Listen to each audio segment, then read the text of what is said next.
Do Jornal Público, este é o Soundbite. Ruben Martins. E hoje fechamos a semana com a Helena Pereira. Viva, Helena! Olá, viva! Helena, estivemos a ouvir o podcast da concorrência. Parabéns ao Expresso, que hoje fez o Podfest em Lisboa e, portanto, temos um som do Expresso da Manhã, gravado à tarde, com o Almirante Gouveia Mel, que já não é Almirante, mas é difícil deixar de dizer Almirante. Quer dizer, é Almirante, coisas. porque não perde o título, atenção, está na reserva. Pois, é Almirante também é verdade, na reserva. está na reserva. Pois, tens toda a razão. Tu percebes mais destas coisas de militares do que eu, Helena. Vamos ouvir Gouveia Mel. Eu julgo que a solução para a Europa é uma reindustrialização inteligente e esta aposta na indústria de defesa pode resolver um bocado esse problema. Portanto, é como se fosse um ignidor de uma nova era, de uma nova capacidade. Claro que, de alguma forma, vai haver alguma afetação nas despesas sociais. Mas o que interessa também é ter despesas sociais se não tivermos país.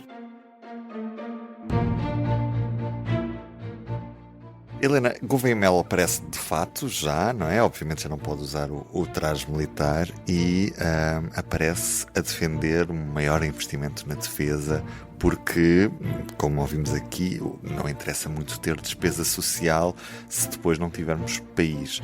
Gouveia Mel já está cada vez mais confortável com esta visão de político e não tanto de militar. Já fiz a transição completa ou isto ainda é um caminho que vai ser longo? Esta conversa foi centrada nas questões de defesa e ele tentou fugir ao tabu, mas realmente foi questionado no início sobre esse tabu e continua a alimentá-lo, não é? Dizendo que agora vai de férias, não é?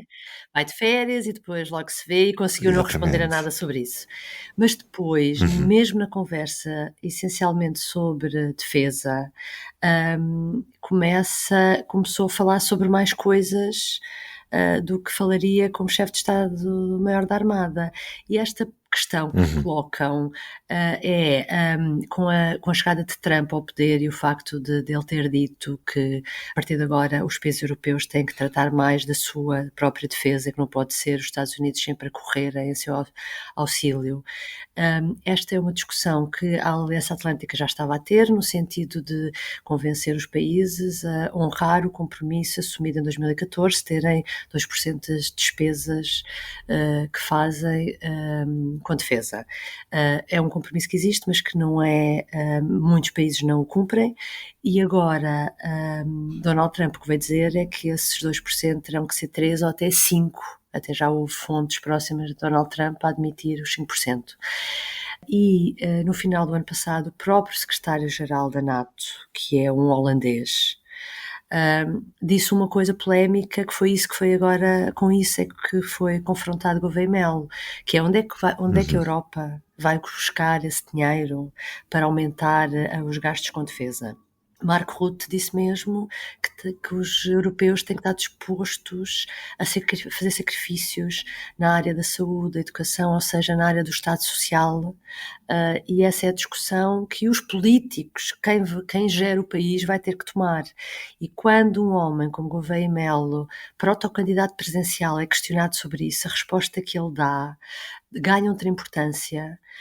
Primeiro é assim, se ele estivesse no ativo como chefe de Estado-Maior da Armada, ele possivelmente o normal seria não responder, fugiam a isso, dizendo que essa decisão é a decisão de onde é que se corta para dar mais dinheiro aqui e onde é que se corta, onde se dá menos para no outro sítio dar mais, é uma decisão que cabe aos políticos e a quem comanda país, ou seja, o governo. E ele desta vez, primeiro não disse isso, não é? Não se refugiou. E depois veio, no fundo, concordar com aquela que foi a declaração do secretário-geral da NATO. E até de uma forma um pouco provocatória, porque não é este som que ouvimos, a reação dele até é do género, não me passa pela cabeça que não seja essa a via por onde Portugal pode caminhar, não é? Porque é o que ele diz. De que vale falar do Estado Social se o país não existir ou se for ameaçado nas suas fronteiras ou na sua segurança interna, não é? É impressionante e, portanto, eu acho que esta frase marca um dos pontos do eventual programa com que ele se candidata às eleições presidenciais. Sabemos que temos um presidente Vamos ter sempre que está disposto presidente a fazer lobby. Exatamente, que está disposto. Pela defesa. Exatamente. Portanto, aqui há uns tempos nós dizíamos, não sabemos o que pensa o homem Gouveia e Melo, não é? E com este tipo de intervenções, estás a ver, já se foi mais soma-se mais coisas àquilo que é o perfil dele, o que é que ele pensa. E por isso é que é importante, agora já ficámos a saber. Temos um ano para perceber o que é que ele pensa caso, no geral. Já ficámos a perceber, exatamente, que ele pensa o mesmo que pensa o secretário-geral da NATO. E os outros chefes de Estado em exercício de países da Europa não têm ainda, esta questão ainda não foi debatida abertamente. Helena, eu questiono, aliás, eu não resisto em questionar-te sobre a sondagem que conhecemos nas últimas horas. Sim. TVI, CNN, TSF, JN, que dá um Gouveia e Melo totalmente dominador em todos os cenários de segunda volta. Seria Gouveia e Melo a ganhar. Sim, dá um Gouveia e Melo, portanto, muito à frente nas sondagens, como já tem vindo a acontecer. E o dado que eu acho aqui também muito interessante é o nível de rejeição. Foi perguntado em que pessoa você não estaria disposto mesmo a votar. E de todos os candidatos, eu acho que eu não tenho aqui presente a lista toda, mas é quase duas dezenas. É quase duas dezenas, não é? O mais rejeitável. O menos rejeitado é Gouveia e Melo, é impressionante. E no eleitorado do PS, é mais bem recebido do que o Vitorino ou o António José Seguro. Portanto, isto tem aqui uns dados impressionantes de como um homem que é visto a ter mais direita penetra bem no eleitorado do PS e pode realmente complicar a vida ao candidato do PS. E é impressionante, nunca pensei, porque há aquela história do militar, a farda, não sei o quê.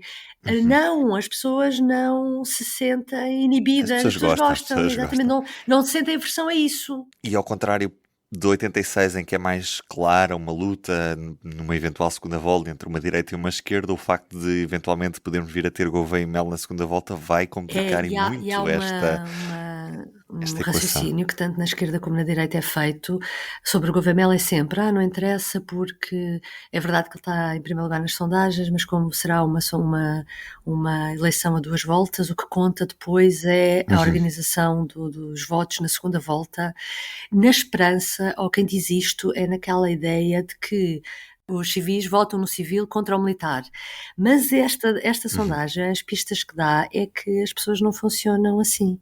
E, portanto, essa grande união que alguns esperam que exista numa segunda volta contra o militar é capaz de não funcionar. E esta é a primeira, pelo menos que eu me lembro, a primeira sondagem que dá mais dados. Até porque para muitos eleitores...